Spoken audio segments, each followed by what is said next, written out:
So, September 2023 pa lang, lumabas na yung balita na magkakaroon ng Parokya ni Edgar musical. At ang pamagat nito ay Borogodoy Stones Tugodon Stoy, which will be set on the second quarter of 2024. At ang kasabayan nga nito ay isa namang major concert ng Incubus. Dito naman yan sa Araneta. May mga ilang nag-aaya sa akin katulad nitong klase ko nung high school. Kaso tinanggihan ko na kasi hindi nila alam na ito yung pinaghahandaan ko. Yes, fan ako ng Incubus, but I am much a bigger fan of Parokya ni Edgar. So, hello, this is Jack Gabay once again, and for this latest vlog, ang pag-uusapan natin ay ang 5 reasons why you need to watch Borogodoy Stones Tugodon Stoy, a Parokya ni Edgar musical.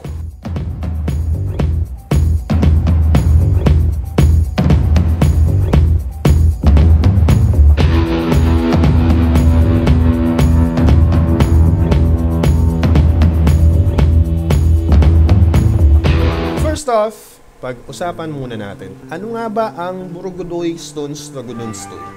Yes, hindi kayo nagkakamali. Ganyan talaga ang pag-pronounce dyan. Anyway, ang Borogodoy Stones Tugodon Stoy ay ang second album ng PNE, released in 1997. Sumunod lang ito sa debut album nila na kasing hirap din i-pronounce, ang Kangkong Kernets, na na-release naman noong 1996. At sino ba naman ang hindi makakakilala sa bandang Parokya ni Edgar? Sila lang naman yung banda noon na punong-puno ng kalokohan kapag nagla-live performance sa stage. Pero habang nasa golden era tayo ng OPM, kasabayan nila ang Eraserheads, River Maya, Grand Department, at marami pang iba. Pero ang Parokya kasi ang pinakamalapit sa puso ko personally, kasi ito yung mga songs na napapakinggan ko noong high school. Yung Eraserheads at River Maya kasi medyo mas nauna sila at naging influence ko lang sila dahil yun ang pinapakinggan dati ng mga kuya ko. So, masasabi ko na ang Parokya ni Edgar ay isa sa pinakamalaking musical influences ko personally growing up.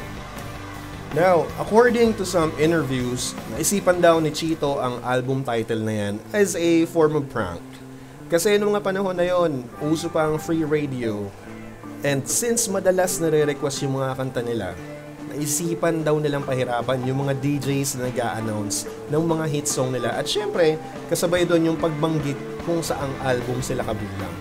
Ganun lang yun kasimple. Anyway, ang top 5 reason kung bakit kailangan mo siyang panoorin ay dahil pareho sila ng musical production ng Eraserheads ang huling El Bimbo musical. At dahil dito, halos parehong elements din ng AHEB ang makikita mo dito. Siyempre, magkaiba ang storya nila overall, pero alam mo na kapag galing sa Newport World Resorts production outfit na Full House Theater Company, siguradong hindi ka madidismaya katulad ng experience mo sa huling El Bimbo the Musical. Ang top 4 reason kung bakit kailangan mo siyang panoorin ay ang return of the comeback ng mga AHEB performers, and at the same time, mga iconic theater performers ang nagpakita ng mga talento nila dito. Andyan si Nico Manalo, yung batikang theater actor at movie actor na rin, anak ni Jose Manalo. Si Bu Gabonada, saka si Jasper Jimenez na silang tatlong nakita natin sa huling El Bimbo dati. Kasama nila sa lead role si Marinor Madamizila or si Minor na nung umpisa na pagkamalang kung si Tanya Manalang ng El Bimbo kasi magkasing galing sila. At saka yung up-and-coming star na si Kyle Napuli.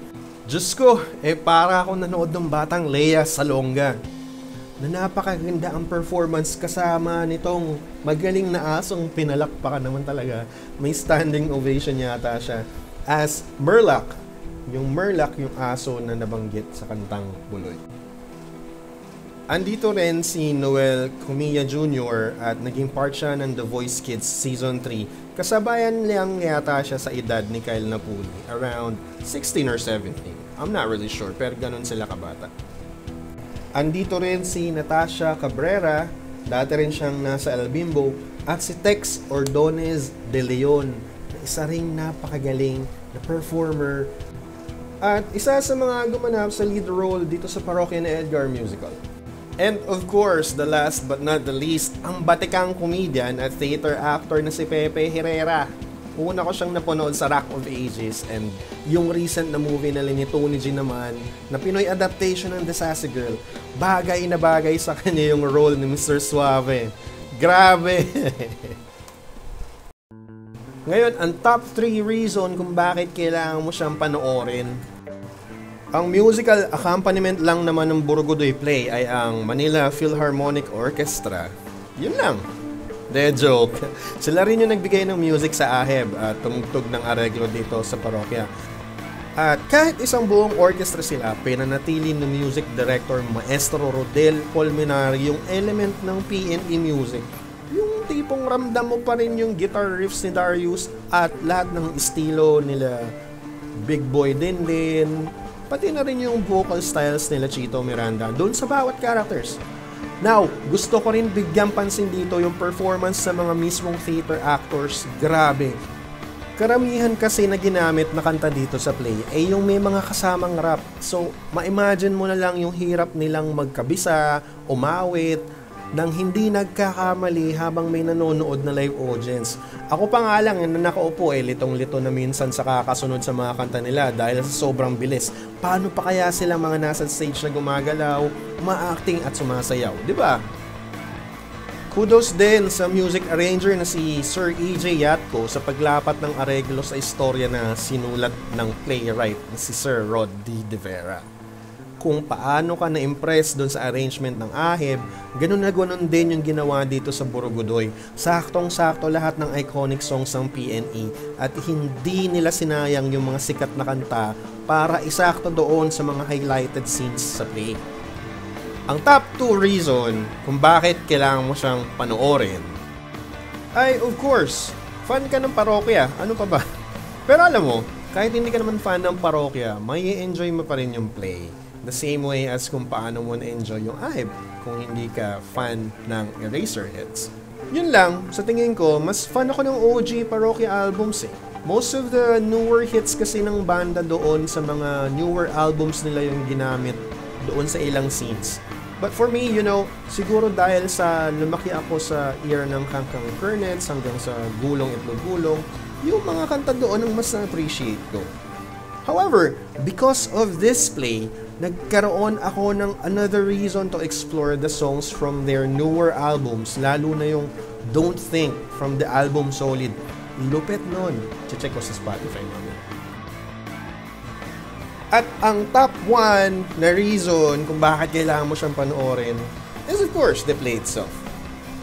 Di na ako magbibigay ng kahit anong spoilers, but if you are expecting this to be in the same feels as AHEB, then you will be disappointed. Kung pinaiyak ka ng Eraserheads sa storya nila ni Joy sa AHEB at pinanumbalik yung mga kabataan mo dito, doon naman sa Borogodoy, punong-puno ng tawa at humor. Siguradong makikiliti yung funny bone mo. Sobrang iba ng dating ng Borogodoy. Samahan mo na yung feeling na nagtatanong ka kung paano kaya nila gagamitin yung dami-daming kanta sa bawat eksena. Well, para sa akin, personal ang significance ng play. Lumaki ako sa musika ng parokya at magiging parokyano ako ng banda siguro panghabang buhay na. Sila lang naman yung naging role models ng longevity pagdating sa pagiging isang OPM band. Nagsimula pa sila noong 90s, tapos yung mga kasabay nila ngayon, kung hindi na disbanded, hindi na aktibo or may kanya-kanya ng galawan sa industriya. But parokya stayed the way they are. Nawalan man ng bassist na original kay Bowie, same flavor pa rin naman yung mapapakinggan mo sa banda hanggang ngayon. Ang sa akin lang saan man patungo ang landas ng buhay mo, lagi mong iisipin ang halaga ng bawat parte nito. Ano man ang bagsakan ng swerte o malas, wag na wag mo sasabihin o katokat o pangarap lang kita. Akala mo lang yun. Some people will quit, pero iba kapag nag-aya sa'yo ng halina sa parokya, parang laging first day funk. Wala ka mang makain galing sa order taker siguradong busog ka naman sa pizza pie. Kaya tayo na sa swimming beach at mag-inuman na. Isama mo yung buloy mo sa buhay at 3 araw kayong magsaya. Tugtugan mo ng harana ang mahal mo at awitan mo ng your song or gising na sa umaga. Basta kapag may silver toes na aliligid o kaya may tropa ka na sinabihan kang this guy is in love with you pare, don't touch my birdie ka na agad. Sayang naman yung paggamit ng papakulon at yung mga payo sa'yo ni Mang Jose kapag di mo tinugtugan ng gitara at kinantahan ng para sa'yo yung crush mo, edi walang nangyari. Tapos kapag nabasted ka tatawagan mo yung tropa mo at sasabihin, pakiusap lang, lasingin niyo ako. Huwag ganoon. Anyway, dito natatapos yung 5 reasons kung bakit kailangan mong panoorin ang Burgudon Stones to Gununstoy, The Parokyan Edgar Musical. This has been Jack Gabay. Bye-bye!